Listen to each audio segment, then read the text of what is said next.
Hello and welcome everyone. Hello. Hello. Hello, Bu Dani. Hello, Bu Dani. We are from ITB and today we'll dive into a critical topics, ethics, law, and sustainability in business decision making. We'll explore how moral foundations and values influence our choices, strategies to avoid moral neglect and justification, and how ethical theories like deontological ethics, consequentialism,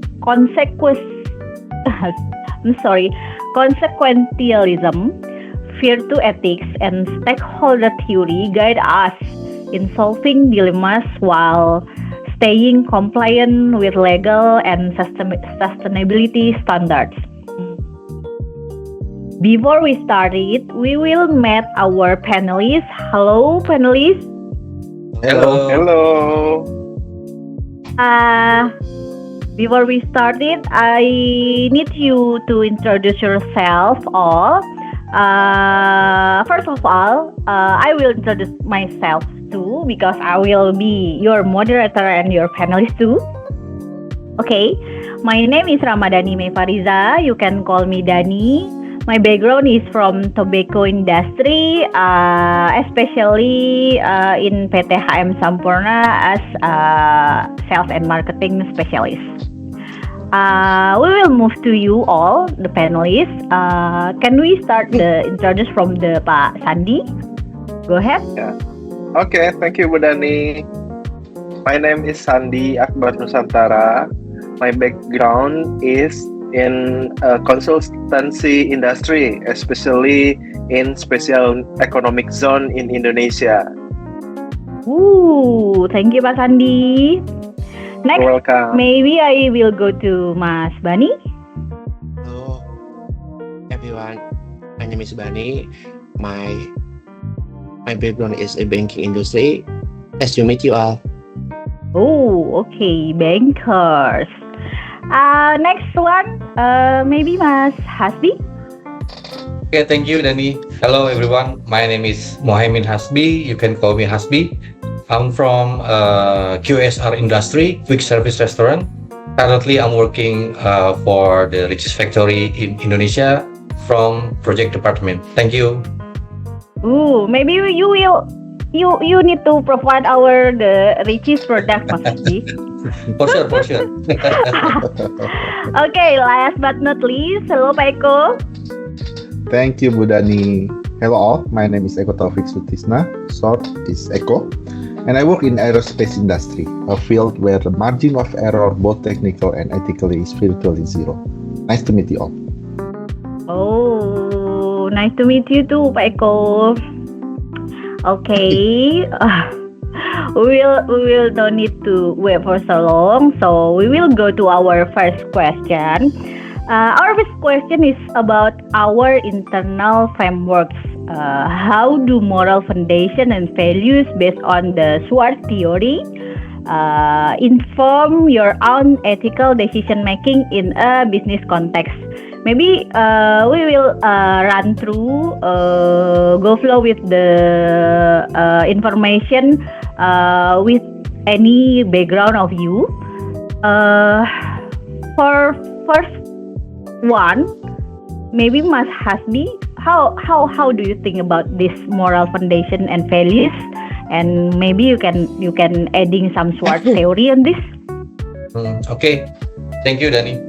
So for the how do moral foundation and values based on the SWOT theory inform us about the ethical decision making in the quick service restaurant actually.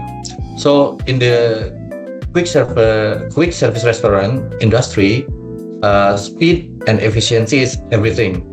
But my moral foundation often act as the brakes, and the care or harm foundation is a paramount. Decision to switch to a cheaper ingredients to cut the cost of the production is it's not just a financial choice, but it's an ethical one that could impact the health of billions of customers.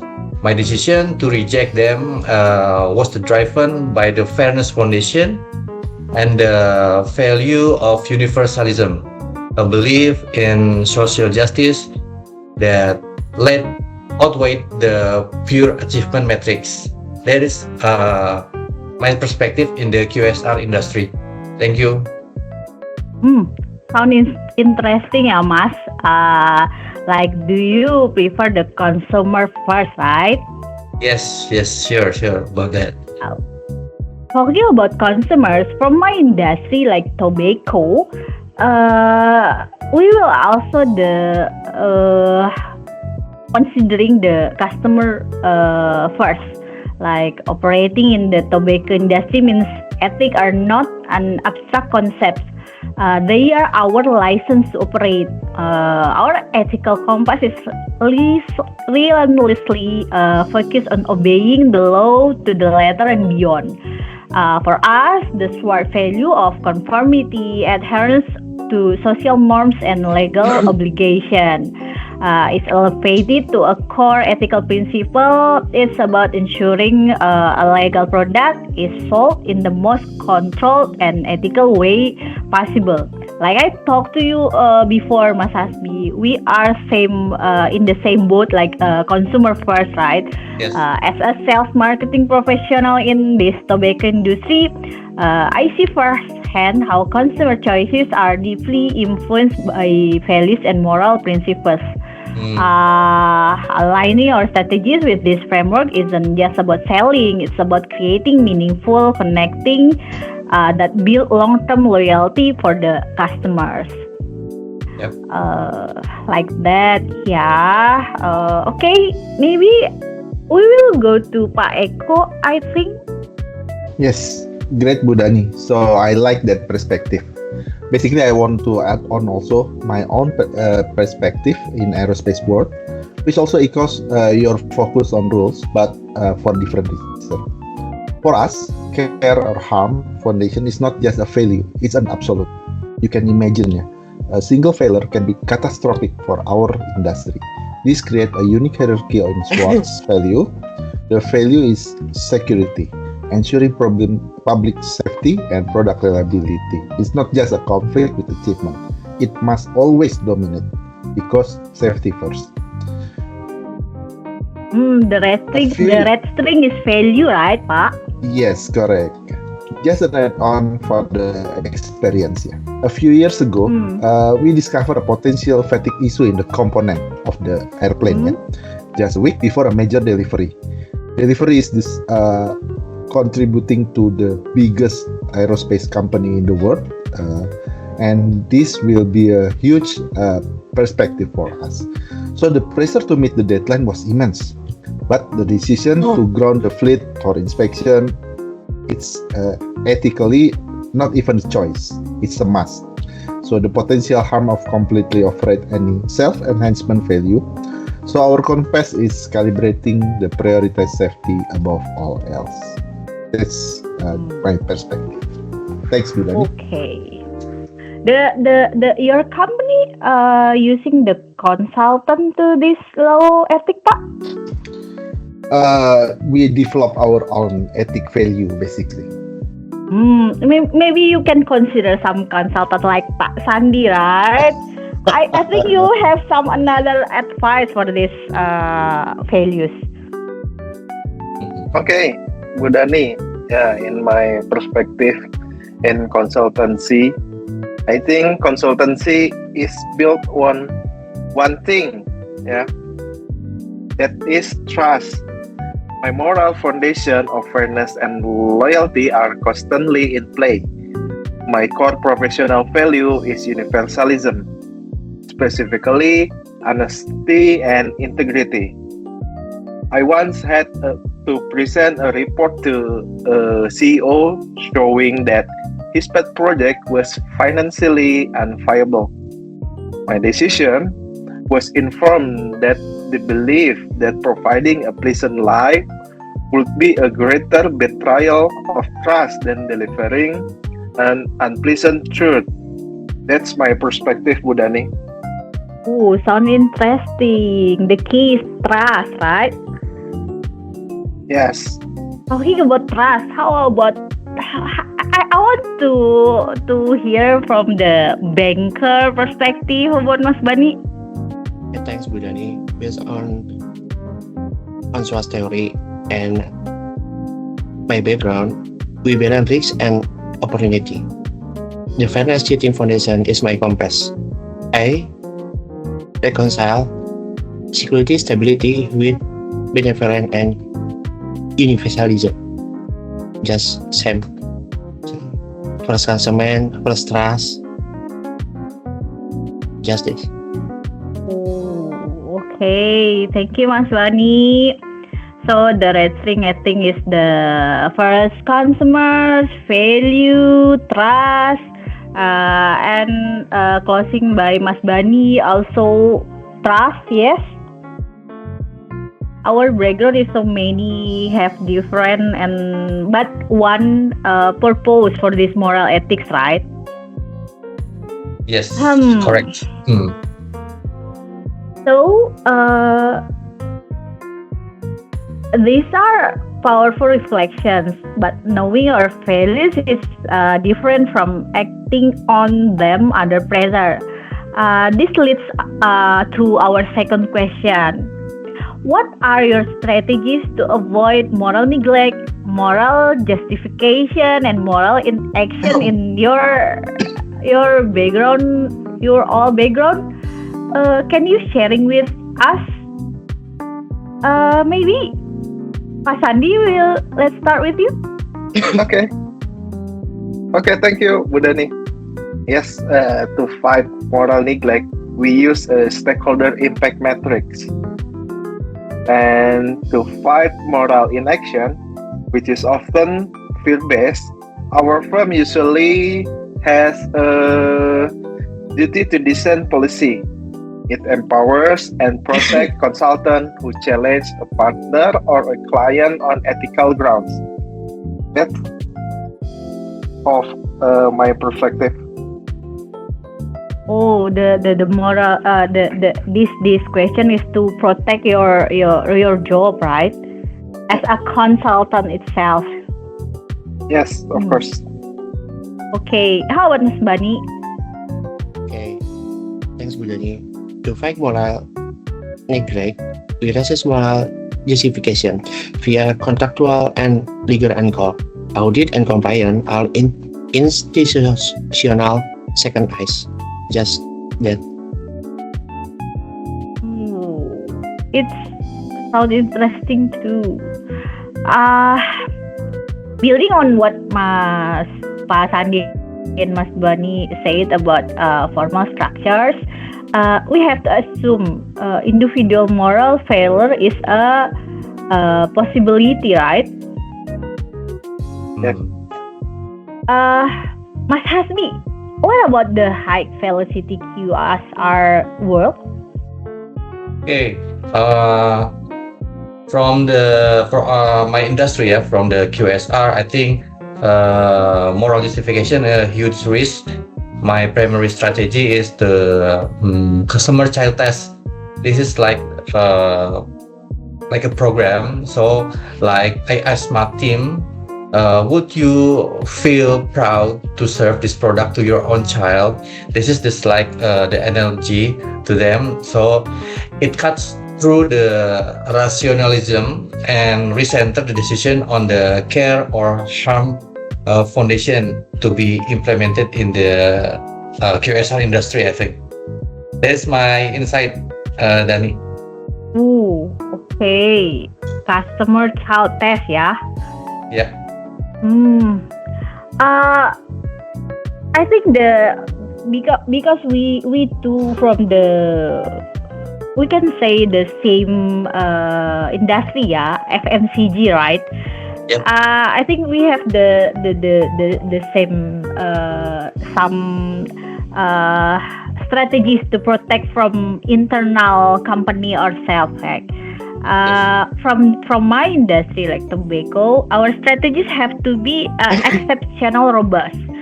To prevent moral neglect, every new marketing or sales initiate must pass through a dedicated legal and ethic review board. So, to fight the moral justification, our code of conduct is absolute. There are no gray areas because the whole is from these gray areas. This rigid rule-based approach is our defense against the slippery slope of rationalization. I think we have the same boat on Yeah. this again, Mas Hadi. Yes. We have a common perspective, about this one. Yeah. Okay, this conversation going into another level interesting, ya. Maybe I want to add on my perspective. I will Okay, recite what please, you Michael. say. I Yeah. will recite what you say about the assume individual moral failure is possibility. That happened in our industry basically, because Okay. we cannot have that individual maintain its moral value. So we fight moral neglect with the system or the process. We have FMEA, failure mode effect analysis, that will control what they do and stop if they are wrong. So to fight the moral justification, we rely on the traceability. If you say supplier probably fine, it's not happen in our industry. We always say that supplier can be probably fine. It will need a checking. It will need a system to cover what they do is correct and compatible with what our requirement. So, and to fight the moral inaction, we have non-punitive reporting system. This allows engineers also to report potential errors, concern without fear or reprisal, because the collective safety is more important than individual. Thank you, bro. Okay, that all I have is that our company have some preventive strategy, right? All of you have some preventive strategy to solving this issue. Now let's connect this personal and strategic insight to broader ethical theories. We will continue our final question. How do theories like deontology, consequentialism, fit to ethics and stakeholder theory inform your problem solving? Like especially when tied to legal contract and sustainability. I think, Bani, in banking, contracts are everything, right? Okay. Thank you, Willy. Let's hear your perspective. Thanks, Mr. Budani. Jadi deontology is foundational, but outcome consequences is matter. Alone, that is legally sound, but ethical or environmental harmful is a debate loan. Like you loan some money to open the mine to burn apa sih forest gitu. Okay. Just So that. they will broke the contract or something? Is we contract as usually we have ESG clause. Okay, you're in the banking industry. You have also have the ESG clause in the decision making about this ethic, yeah. Okay. I think so. I think all of this time I have a false mindset about banking. I think because I think banking is all about money. Yes. Oh, how about you, Mas Hasbi? From my side, I think I often lean on the virtue ethics and stakeholder theory. A contract with a supplier might only specify price and quality, but virtue ethics makes me ask, what does a good food company do? We've started writing sustainability clause into our supplier contracts and making our ethical commitments legally binding from there. I think that is my perspective in the QSR, yeah. Okay, For the you have future put, ethics, you yeah. put the clauses too, like a banking, ah. Yeah, Oh. quite more like this. Okay. How about the consultant, Mas Sandi? Okay. I think my primary tool is stakeholder theory. When a company is facing a tough decision, like a factory closure, I start by mapping every stakeholder and their interests. The ontology defines their legal duties, but consequentialism helps us analyze the ripple effects. It's about finding the most ethical path within a set of difficult, legally constrained choices. That's my opinion, Budani. Okay. So you have also have a legally confined, right? I think I will give my perspective of, from the tobacco industry, but this is a bit technically, yeah. I will a bit give you some example in more specific example. As a sales and marketing in this industry, the ontological ethics reminds me to be truthful in advertising. Like before we talk about publicity blitz. So we don't have to do that. Consequentialism makes me consider public health impact, because I have so much smoke in my product, right? And the stakeholder theory ensures balancing profit with social responsibility. Legally, our company comply with Indonesian Health Law and Government Regulation number 28 in 2024, which enforce strict advertising standard and sustainability obligation. For instance, when planning a campaign for Emal, I will say the product, we avoid misleading descriptors like light or mild. This is part of the ontological ethics and legal compliance.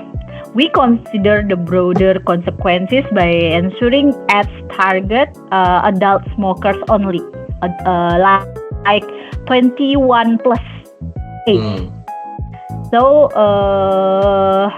after that, we also integrate our CSR initiatives like community education programs to reflect virtue ethics and sustainability commitments like that. We need to balancing the profit, the consumer, the health, the government, and the impact from our product, like that. Maybe you all a bit know my product, right? Mostly no. Sama customer story. Okay. Last but not least, how about Pak Eko? Hi. Yeah, thank you. So basically, it's almost the same with you and Pak Bani. We are in the regulated industry, right? So in aerospace, these theory are not just academic, or they are codified to our processes. So most of the industry with the regulated, highly regulated, as you know, the ontology is our primary operating system. So we have FAA regulation, engineering standard, and absolute duties. But we also have consequentialism, inform our long strategy, especially around sustainability. For example, if we fly with the non-sustainable fuel, basically we are comply to the regulation, to the current regulation. But we are fail to future generation, and the risk of the system, the engine system become obsolete is very high also. So we also have the stakeholder theory in aerospace. Our most important stakeholder above even our direct client is the flying public. Myself, you guys, and all our family, friends, and other people. This principle basically is legally binding. When a regulator issues a directive, we comply because our duty on the safety of the public stakeholder is an absolute and non-negotiable. Back to you, Nun. Okay. Wow. This conversation is so much interesting, but as we know, I can't believe how fast time has passed, right? So before we closing this conversation or this podcast, maybe we need to conclusion this incredibly candid and insightful discussion. What we clear from our conversation is that ethics in business is not a separate siloed function.